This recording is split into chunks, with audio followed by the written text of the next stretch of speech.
We all agree, along with 110,000 people and millions across the country, that SB 1070 is unacceptable and it's a threat to entire communities. It has to go, so Bud Selig has to move the game.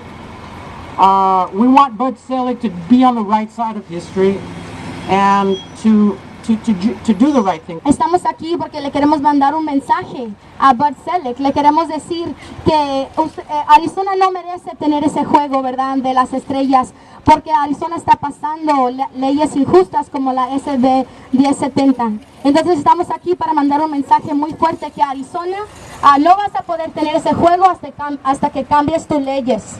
If Bud Selig had been the commissioner back in the 1940s, we never would have heard of Jackie Robinson. If Bud Selig had stepped out and talked about the steroid issue, maybe a lot of our children would not be poisoned with steroids as they are today. Bud Selig, as the commissioner, has asked baseball players, baseball presidents, people involved with baseball to be silent. And I assure you that silence is heard loud and clear.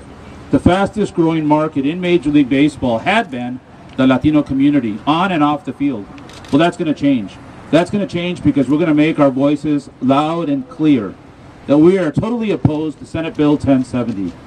We're not opposed to border security. We're not opposed to humane immigration reform.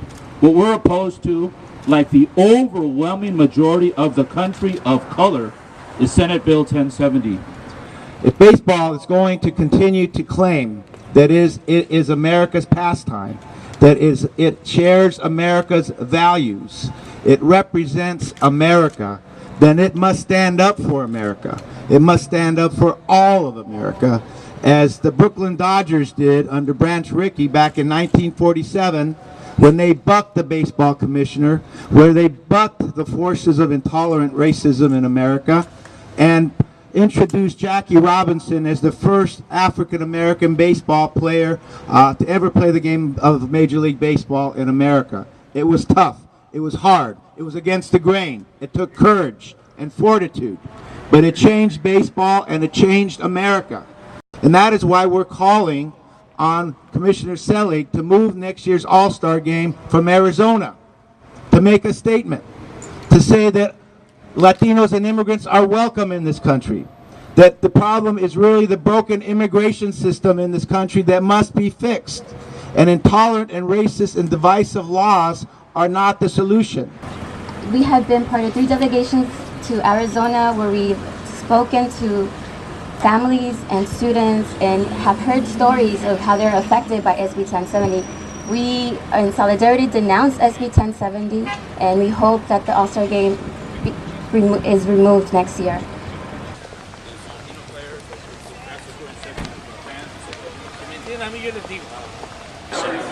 We just want to deliver. And they're not accepting, and that would be, we would ask you to go back out to the Major site. League Baseball. And we've spoken to them earlier today, and so, you know. About this, they're not accepting our signatures. Well, Can you would need to talk to them. Baseball? Could you get? I mean, they're right over there. We know they're. We know that the president of Major League Baseball, Bud Selig, is here. So if all we want to do is deliver these to them, if you could, if you want, we'll leave them at the lobby, and so be it. And they're, and have them deliver them to you. Yeah, I'll let you. Can you